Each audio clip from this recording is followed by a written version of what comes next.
ये दोनों भाई राम और लक्ष्मण, राम तो विशेष रूप से सीता के साथ ऐसा करेंगे ये नहीं हो सकता। क्यों नहीं हुआ था, क्यों आपके मन में भ्रांति आई, इसका भी निराकरण मैं कर दूंगा। लेकिन पहले मैं बताता चलूं, वाल्मीकि रामायण में 7 कांड हैं, 24,000 श्लोक हैं, और यह माना जाता है इनमें अधिकांश से प्रक्षिप्त हैं, जो वाल्मीकि ने लिखे नहीं। आप कहेंगे लिखे नहीं फिर कैसे हो गया? मैं 650 ऐसी कविताएं रोज व्हाट्सएप पे देखता हूं जो मेरे नाम से घूमती हैं। कुछ भी कूड़ा लिखो, नीचे गालिब लिख दो, कुछ भी कूड़ा लिखो, नीचे महादेव वर्मा लिख दो, और उसे व्हाट्सएप पे वायरल कर दो, फैल गया। व्हाट्सएप एक विश्वविद्यालय है जहां से ग्रेजुएट होने के लिए अकल से पैदल होने के अतिरिक्त कोई आवश्यकता नहीं है योग्यता के आपके पास।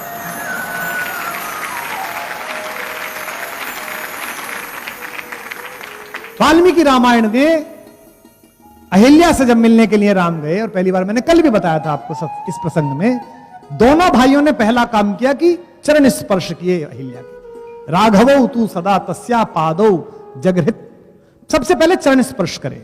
अब आप सोच के देखिए कि चरण स्पर्श करके राम ने यह घोषणा कर दी कि यह अहिल्या नामक मां पाप से मुक्त है। इंद्र पाप मुक्त है तो यह मां भी पाप मुक्त है, इसलिए इसके चरण स्पर्श करता हूं। बाली का वध करते हैं रूमा के अपहरण के कारण। एक प्रसंग है वाल्मीकि रामायण में, जब वनगमन होने लगता है, सीता विलाप करती हैं, कहती हैं, तर्क देती हैं कि मैं राजभवन से निकलूंगी, मैं तुम्हारे मार्ग के कंकड़ पत्थर साफ करूंगी। राम बहुत समझाते हैं उनको, और जब नहीं मानती हैं तो सीता को अपने साथ ले जाने का उपक्रम करते हैं। और ऐसा कहते हुए जो श्लोक आता है, ऐसा कहते हुए जो टिप्पणी आती है, उसमें राम ये कहते हैं कि वन छोड़ो, मेरे लिए तो स्वर्ग भी तेरे साथ जाए बिना संभव नहीं है। ऐसा कहने वाला राम क्या सीता का निर्वासन कर सकता है? फिर यह हुआ क्यों? जो उत्तरकांड बाद में जोड़ा गया वाल्मीकि रामायण में, वो महर्षि वाल्मीकि की कृति ही नहीं है। राम की महिमा को भंग करने के लिए ऐसी योजना बनाई गई कि उसमें 2 बातें ऐसी जोड़ी गई, 4 बातें ऐसी जोड़ी गई, शंभूक वध से लेकर सीता परित्याग तक, जिसमें शंका पैदा हो। और उत्तरकांड पर मैं अलग से किसी दिन बोलूंगा। उत्तरकांड में ऐसी 100 बातें हैं जिनको देख के आपको पता चलेगा कि यह अलग से जोड़ा है। आप देखिएगा कि जब वनवास हो रहा है, वनगमन हो रहा है, तो सीता को राम को लाके कैकेयी ने कौपीन दिए हैं, वस्त्र। काशी में रहने वाला रेशम का कौपीन पहनता है। मरणम मंगलम यत्र विभूतिश्च विभूषणम कौपीनम यत्र कौशेयम सा काशी केन मीयते, ऐसी काशी। तो सीता के हाथ में तपस्वी का वस्त्र दिया, तो वशिष्ठ नाराज हो गए। वशिष्ठ ने कहा, वनवास राम का हुआ है, इसे क्यों दे रही हो? लेकिन जब कुटिलता छाती है तो आप चाहते हैं कि सामने वाला का और उत्पीड़न हो। तो गुरु वशिष्ठ ने फटकारा, सीता ने वस्त्र ले लिए, लेकिन सीता को पहनना नहीं आता वस्त्र। आप सोचिए, पूरी सभा है, मां है, भाई है, बहन, सब खड़े हुए हैं, गुरु वशिष्ठ खड़े हुए, पूरा दरबार खड़ा हुआ है, और उनको वस्त्र दिए गए कि पहनना नहीं आता। इस पे जो अगली टिप्पणी है उस पर आप राम के समर्थन में खड़े हो कि अपवाद है, झूठ है जो फैलाया गया। तो उस महफिल में राम ने वो काम किया जो प्रेम करने वाला पति कर सकता है।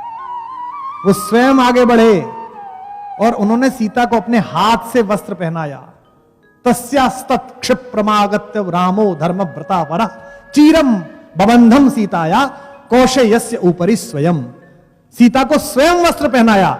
जो आदमी अपनी पत्नी के सार्वजनिक अपमान को अपनी छाती पर झेलता हो, वो अपनी पत्नी को किसी के कहने पर जंगल भेज देगा? कैसी मूर्खतापूर्ण बात है। अग्नि परीक्षा के बारे में लोग बात कहते हैं। राम ने विभीषण से कहा युद्ध जीतने के बाद कि जाओ मेरी पत्नी को नहला धुलाकर स्वच्छ वस्त्र पहनाकर लेके आओ। सीता ने कहा कि मैं बिना स्नान के पति का दर्शन करना चाहती हूं। विभीषण ने कहा कि प्रभु ने तो आज्ञा दी है कि आप स्नान कर लें और कपड़े पहन लें। नए कपड़े दे दिए गए, पालकी मंगवा दी गई, सीता पहुंची। जब सीता को उन्होंने देखा तो उनका मुख म्लान हो गया। अब आप समझेंगे कि इतने लंबे समय के बाद राम मिले तो म्लान के मुख हो गया। राम को लगा कि इतने सुंदर वस्त्रों में इतनी सजी संवरी अगर ये आएंगी तो लोक में इनके बारे में गलत राय जाएगी। इन्हें तो रावण की कैद में कोई दुख ही नहीं था, कोई कष्ट ही नहीं था, और यह दुख समझने के बाद समाज गलत सोचेगा। सीता ने कहा मैंने प्रभु से, अपने पति से अनन्य प्रेम किया है, अगर क्षण भर भी मेरा मन राम से दूर हुआ हो तो अग्निदेव मेरी रक्षा करें। तो इसमें मनश्छंद एक शब्द है। यहां कालिदास पढ़ाने वाले लोग बैठे हैं, जितनी महिलाएं बैठी हैं, सीता ऐसी नहीं है कि ऐसे कोई निर्वासन दे दे चली जाएंगी। ये सब झूठ है। सब ये उत्तर रामायण की कथा है जो बाद के लोगों ने जोड़ी है। सीता का तो दर्प इतना बड़ा है, सीता का स्वाभिमान इतना बड़ा है कि कालिदास ने रघुवंशम में जब सीता को जंगल में छोड़ा, लक्ष्मण से कहा कि बेटा इसे छोड़ के आओ, इस कहानी को बनाया उन्होंने। तो सीता से लक्ष्मण ने पूछा, बहुत देर तो खड़े रहे भाभी के सामने, फिर डरे रहे, पूछूं डांट तो नहीं देंगी। फिर लक्ष्मण ने पूछा कि मां मेरे लिए कुछ आज्ञा है? तो कालिदास लिखते हैं, सीता कहती हैं लक्ष्मण से, प्रीतस्मिते सौम्य चिराय जीवः, मैं तुमसे बहुत खुश हूं, तुम बहुत समय तक जीवित रहो। साहस बढ़ता है। फिर कहते हैं, भैया के लिए कुछ आज्ञा है, भाई साहब को कुछ कहूं? अब सोचिए, सीता का चरित्र देखिए, वो एक वाक्य बोलती है, एक शब्द बोलती हैं, आपके अंदर से आंसू खींचेगा वो शब्द। कालिदास जैसा महाकवि लिख रहा है तो कौशल भी है उसके पास लिखने का। कहते हैं प्रीतस्मिते सौम्य चिराय जीवे, भाई से कुछ कहना है? तो वो कहते हैं वाच्यस्त्वया मद वचनात् स राजा, उस राजा से मेरी ये बात कह देना। पति नहीं कहती। उत्तरकांड आप पढ़ लीजिए, वो वाल्मीकि का कथन ही नहीं है, वाल्मीकि की स्टाइल ही नहीं है। जो यहां विज्ञान ज्ञानी बैठे हों, जिनका पढ़ना है, मैं उनसे चुनौती देता हूं, वाल्मीकि रामायण पूरी पढ़िए, जहां से कहानी शुरू हुई है, जहां से झूठ शुरू हुआ है कि सीता को निर्वासन दिया गया। ये कहानी कभी नहीं थी, ये बाद में जोड़ी गई है। क्योंकि आप उत्तरकांड की भाषा पढ़िए, वो वाल्मीकि की भाषा ही नहीं है। हमारे मंचों पर कई लोग उस्तादों से गजल लिखवा के ले आती हैं, आप सबको पता है। हमारा उर्दू का एक शायर है मलिक जादा जावेद, उसका एक शेर है, उत्तरकांड पढ़ते समय मुझे वो शेर याद आता है कि जो दूसरों से कहलवा के गजल लाते हैं, जो दूसरों से कहलवा के गजल लाते हैं, ज़बां खुले तो तलफ्फुज में मात खाते हैं। और साफ दिखता है कि उत्तरकांड उनकी रचना ही नहीं है। इसी से विचार पूर्वक बालकांड का तृतीय और चतुर्थ सर्ग लिखा गया ताकि उत्तरकांड की वैधता दिखाई देती। तो आज के बाद इस सभा में आपसे कोई भी पूछे कि सीता का निर्वासन हुआ, तो उससे कहना कि भाई सीता का कभी निर्वासन नहीं हुआ, क्योंकि वाल्मीकि उस समय जीवित थे जब ये कहानी लिखी। वाल्मीकि ने जीवनी लिखी है, ऑटोबायोग्राफिकल एलिमेंट है, और वाल्मीकि ने उसे समाप्त कर दिया कहां? युद्ध कांड पर। और युद्ध कांड के बाद में कहा, इस प्रकार राजा ने, राम ने 11,000 वर्षों तक राज्य किया। जब एक बार बात कह दी और कथा समाप्त हुई, जोर से बोलिए। इसलिए वाल्मीकि ने योग बल से देखा, और वाल्मीकि अपने आश्रम में ही सीता को देख रहे हैं, राम मिलने आए हैं, नारद ने खुद ने कहा 11,000 वर्षों याद किया है। तो आज के बाद से इस कहानी का एक प्रसंग आप आगे से ध्यान रखेंगे, शंभूक वध और सीता का परित्याग। ये दो कहानी राम को दलित विरोधी दिखाने के लिए, आदिवासियों का विरोधी दिखाने के लिए, और राम को स्त्री विरोधी दिखाने के लिए। जिन लोगों को भारतीय संस्कृति के इस आचार विचार में आस्था नहीं थी, उन्होंने षड्यंत्र पूर्वक जोड़ी है। तो एक बात आज से मान के चलिएगा कि उत्तरकांड में जितना कुछ भी है वो राम के बारे में अपयश फैलाने के उद्देश्य से लिखा गया, उसकी शुद्धि हुई नहीं है। और यहां बैठे तमाम लोगों से मैं निवेदन करता हूं, अपने अपने धर्म गुरुओं से, अपने अपने धर्म प्रचारकों से, अपने अपने कथा करने वालों से कहिएगा कि आज के बाद से इस प्रसंग को बोलना बंद करें। झूठ आप बोल रहे हैं इसलिए जनता विश्वास कर रही है। निर्वासित अहिल्या को मां कहने वाला हमारा राम, कैकेयी जैसी मां।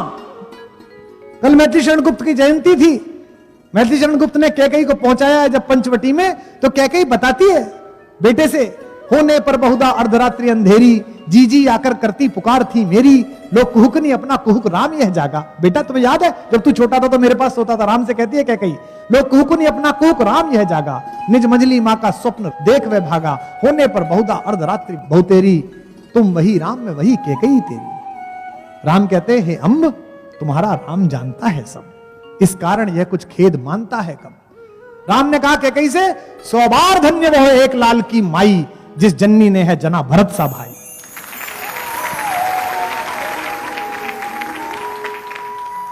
पागल सी प्रभु के साथ सभा चिल्लाई, 100 बार धन्य वह एक लाल की माई। जिसने घुसने पर सबसे पहले कैकेयी के पैर छुए, आप सबको मैंने कल बताया था, वो राम किसी महिला के बारे में, अपनी पत्नी के बारे में, जिसके बिना स्वर्ग नहीं जाना चाहता, ऐसी घटना कर सकता है। लेकिन हमारे यहां प्रवाद बहुत फैलते हैं, हमारे यहां अपयश बहुत फैलते हैं। हमारा कम्युनिकेशंस का देश है, एक बात गांव में फैलती है पूरे इलाके में फैल जाती है, अलग अलग तरीके से फैल जाती है। तो सबसे पहले तो अपनी इस आस्था, इस तर्क को दृढ़ करिए। मैं तर्क से सिद्ध कर रहा हूं, आज समय कम है, कल भी समय कम था, हर बार राम की बात करते समय कम पड़ता है, हरि अनंत कथा अनंता, समय कम है। इसलिए सबसे पहले अपने मन से स्वीकार कीजिए कि ऐसा आदमी, ये कैसे होता है कि अपने भाई के बारे में ऐसा कहते हैं, वो ऐसा नहीं कर सकता। तो सीता का जिस पर इतना भरोसा है, जिसके प्रति इतना विश्वास है कि वहां बंधन में रह के भी बाध्य नहीं है वो भारतेश्वरी, वो व्यक्ति उसे घर से निकाल देगा। ऐसी मूर्खता कैसे सोची जा सकती है।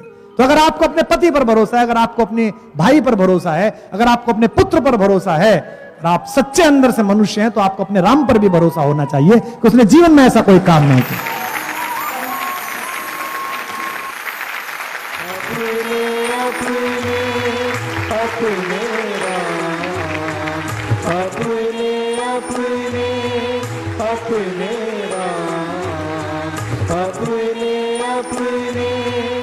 अपने